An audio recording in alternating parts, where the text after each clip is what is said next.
Hey, everybody, welcome back to the podcast. You're listening to the longest running superhero role playing game on Earth. I'm your host, the Game Master, and today we're talking about Ghostbusters. But before we get into that, smash that like button, make sure you're subscribed, ring the bell, and leave us a comment.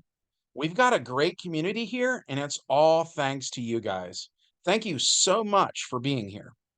With all that said, let's dive in.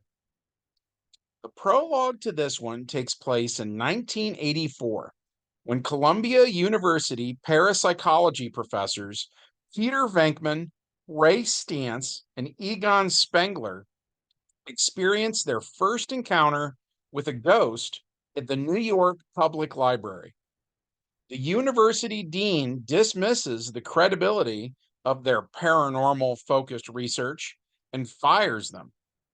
The trio responds by establishing Ghostbusters, a paranormal investigation and elimination service operating out of a disused firehouse. They develop high tech equipment to capture and contain ghosts, although business is initially slow. Following a paranormal encounter in her apartment, Dana Barrett visits the Ghostbusters. She recounts witnessing a demonic dog like creature in her refrigerator utter a single word, Zool. Ray and Egon research Zool and details of Dana's building, while Peter inspects her apartment and unsuccessfully flirts with her. The Ghostbusters are then hired to remove a gluttonous green ghost from the Sedgwick Hotel. Having failed to properly test their equipment, Egon warns the group that crossing the streams of their proton packs would cause a catastrophic explosion. They capture the ghost and deposit it in a containment unit under the firehouse. Supernatural activity rapidly increases across the city, and the Ghostbusters become famous. They hire a fourth member, Winston Zedmore, to cope with the growing demand. Suspicious of the Ghostbusters, Environmental Protection Agency Inspector Walter Peck asks to evaluate their equipment, but Peter rebuffs him. Egon warns that the containment unit is nearing capacity and supernatural energy is surging across the city. Peter meets with Dana and informs her that Zool was worshipped as a servant to Gozer the Gozerian, a shapeshifter associated with destruction. Upon returning home, she is possessed by Zool, and a similar entity possesses her neighbor, Louis Tully. Peter arrives and finds the possessed Dana claiming to be the gatekeeper. Louis, meanwhile, is brought to Egon by police officers, and he claims that he's Vince Clortho, the keymaster. The Ghostbusters agree to keep the pair separated. Walter Peck returns with law enforcement and city workers to have the Ghostbusters arrested and their containment unit deactivated, causing an explosion that releases the captured ghosts. Louis escapes in all the confusion and makes his way to the apartment building to join Dana. In jail, Ray and Egon reveal that Ivo Shandor, leader of a Gozer worshipping cult in the early 20th century, designed Dana's building to function as an antenna to attract and concentrate spiritual energy to summon Gozer and bring about the apocalypse. Faced with supernatural chaos across the city, the Ghostbusters convince the mayor to release them. The Ghostbusters then travel to a hidden temple located on top of the building as Dana and Louis open the gate between dimensions and transform into terror dogs. Gozer appears before the Ghostbusters as a woman and attacks them, then disappears when they try to retaliate. Her disembodied voice demands that the Ghostbusters choose the form of the Destructor. Ray inadvertently recalls a beloved corporate mascot from his childhood, so Gozer appears as a gigantic Stay Puffed Marshmallow Man that begins to destroy the city. Against his earlier advice, Egon instructs the team to cross the streams. The resulting explosion destroys Gozer's avatar, banishing it back to its own dimension and closing the gateway. The Ghostbusters rescue Dana Barrett and Louis Tully from the wreckage and are welcomed on the street as heroes. Which brings us to the main plot of today's story. The Ghostbusters go back to the firehouse, but can't drive the Ecto-1 inside because of the smoking remains of the floor where they would normally park it. When the containment unit in the basement exploded, it took out everything above it, blowing a hole through every level of the firehouse and out the roof. The guys stand there for a moment, still covered in marshmallow. Winston says this place is a mess, to which Ray responds that they'll just have to fix it up better than it was before. But Ray's the only enthusiastic one. Everyone else walks away, unhappy with the situation. As they're walking over to the area where they store their proton packs, Egon says they'll have to build a new containment unit so they have some place to put the ghosts that they've yet to catch. Egon says he's going to make the new containment unit bigger and better than the first one. He also says they have to get rid of their uniforms. The all tan jumpsuits absorbed a frightening amount of psychokinetic energy during their battle with Gozer, so the suits will have to be destroyed. Janine tells the boys that they're in luck, and just before they went to fight Gozer, the new uniforms were delivered. So the boys go hit the showers to wash off the marshmallow, and they get out of their haunted uniforms as soon as possible. Time goes by and repairs are made. When next we see Egon, he's putting the finishing touches on the new containment unit and wearing his new blue uniform. As he goes over a checklist, Venkman says check to everything they've done thus far. And Venkman is wearing a dark brown uniform now. Lastly, Egon asks Peter if he burned the old uniforms yet. And Peter says he did, when actually he didn't. Peter kicks the box with the uniforms in it back next to the containment unit, not wanting Egon to see evidence to the contrary. And what the Ghostbusters don't yet realize is the new containment unit has a crack in the side of it that they haven't detected yet. So energy from that crack hits the old uniforms. More time passes and more repairs are made. And in all the confusion, Peter forgets about those uniforms. When the repairs are finally done and everyone moves back into the firehouse, their first night sleeping there, the guys run into Slimer again, the green ghost from the Sedgwick Hotel. They'd all sat down to eat dinner together, and then Slimer shows up and steals their food. They chase him around for a while, but Slimer hides from them. And Egon says that when the old containment unit exploded, all of the other ghosts ran away. So why didn't Slimer? Janine suggests maybe he's lonely. In the days that follow, Slimer starts to appear more and more often. One day, he appears before Egon, so Egon introduces himself. He says since Slimer's not actively hostile towards the guys, Egon would love a chance to study him. He says it would be of great value to the scientific community. Later, Ray and Winston are working on the Ecto-1 when Winston hears the tea kettle whistling, so he goes to check on that. So Ray is working on the car alone when Slimer appears again. Ray sees Slimer and tries to befriend him, and it's actually Ray who gives him his name just to annoy Peter. And while Venkman thinks that Slimer's a menace, an even bigger menace is growing right beneath their noses. In the basement, the old uniforms glow brighter and brighter in the dark room next to the new containment unit, until the empty uniforms finally get up and start to shamble forward like zombies. An eerie green light pours out of their collars and cuffs where flesh should be. And eventually, that green ectoplasm solidifies, creating paranormal doppelgangers of the four Ghostbusters themselves. So while the real Ghostbusters are in bed sleeping, the spectral Ghostbusters slowly walk up to the bedroom and point spectral neutrino wands at the boys. Ray wakes up and alerts the others.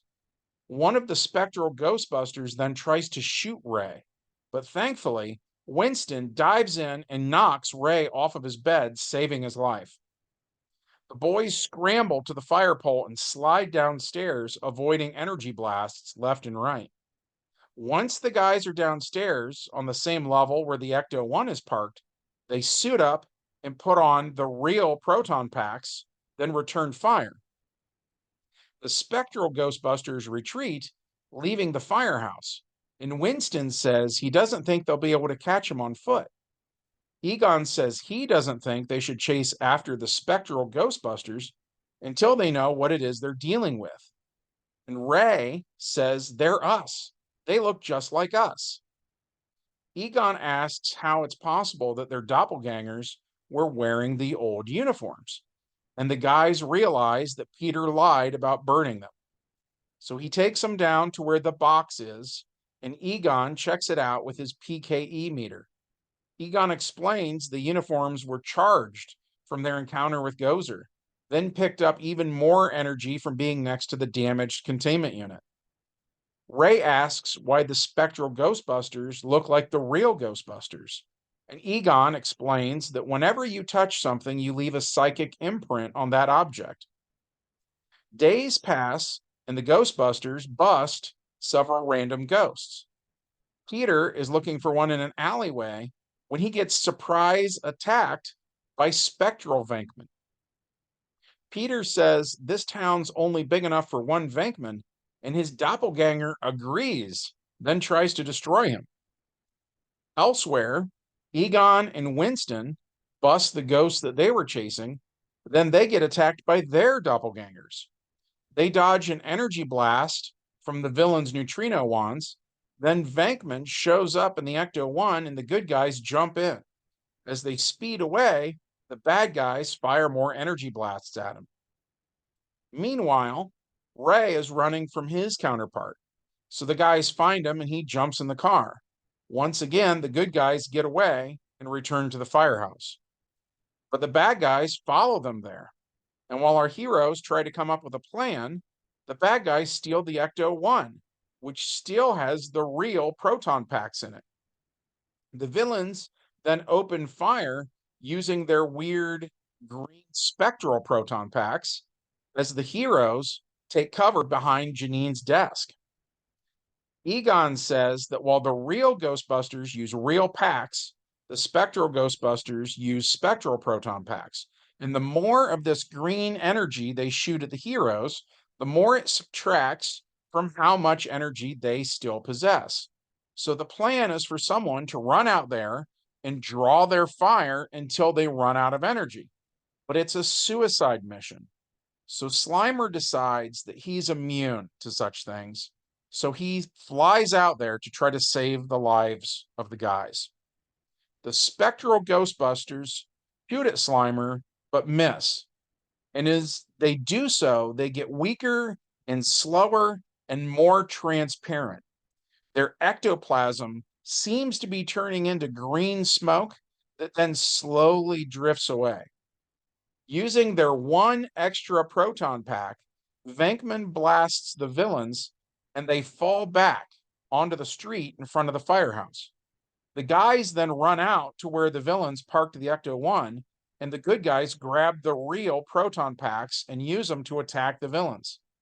Once the villains are ensnared by the streams of the proton packs, a ghost trap is slid over into position, opens, and the doppelgangers are sucked in. The day is saved, and finally, the guys get some rest. Which brings us to our epilogue, which takes place a couple years later with the launch of Ghostbusters International. Every major city in America gets its own Ghostbusters franchise starting in 1986. The otherwise unassuming state of Ohio turns out to be one of the most haunted states in America. The part of the reason for that is the burial mounds throughout the state. So while major cities like Cleveland and Columbus actually don't have that much activity, the rural farmland is home to all manner of things that go bump in the night. One particularly haunted town is Worcester, Ohio. Here, the cult of Gaius Marcus, aka the demon known as Buzz, is slowly coming to power.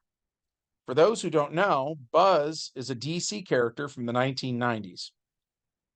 Anyway, so Buzz tells the gullible high school kids that are his followers that for their cult to prosper, they all have to eventually be in positions of power. So, for instance, some of the boys go to the police academy in the 80s so that in the future, when someone dials 911 to report the cult's activity, the first responders will be cultists themselves. Likewise, some of the cult members become lawyers, while others become teachers so that they can recruit the next generation. And all the while, they're all obsessed with summoning Buzz's fellow demons. So, despite its small size, Worcester, Ohio gets its own Ghostbusters team, led by Wayne Birch, who's 23 years old in 1986, Dave Phelps, who was 21, and Brian Smith, who's also 21. They also receive assistance from Jeff Mora, who's 16, his brother Jeremy Mora, who's 13, and Greg Sheets, who's 12. So, for instance, when kids go missing, Jeff, Jeremy, and Greg are able to ask around the schools and gather information. And together, they investigate this cult and rescue all of the kids, returning them safely to their respective family members. So, interestingly enough, even though their gear was designed with ghost busting in mind, the Worcester team does a lot of stuff that falls into the superhero category instead. In one of their more notorious adventures, Jeff and Jeremy discover that their maternal grandfather was one of the sailors involved in the Philadelphia experiment during World War II. In 1943, the USS Eldridge was successfully made invisible, but the ship inexplicably teleported to Norfolk, Virginia for several minutes, then teleported back to the Philadelphia shipyard. The ship's crew experienced various strange side effects, including teleportation, walking through walls, and being frozen in time.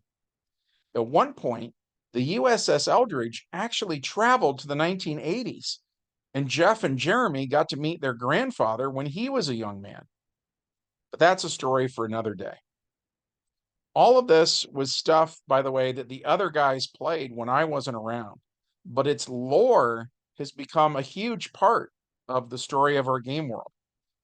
So I personally really enjoyed hearing about it from the others, and I hope that you enjoyed hearing about it from me. If so, as always, we would love it if you took a moment of your time to smash that like button, check to see if you're still subscribed, ring the bell for notifications, and be sure to leave us a comment. From all of us here at the longest running superhero role playing game on earth, we hope you have a good one, and we'll see you in the next adventure.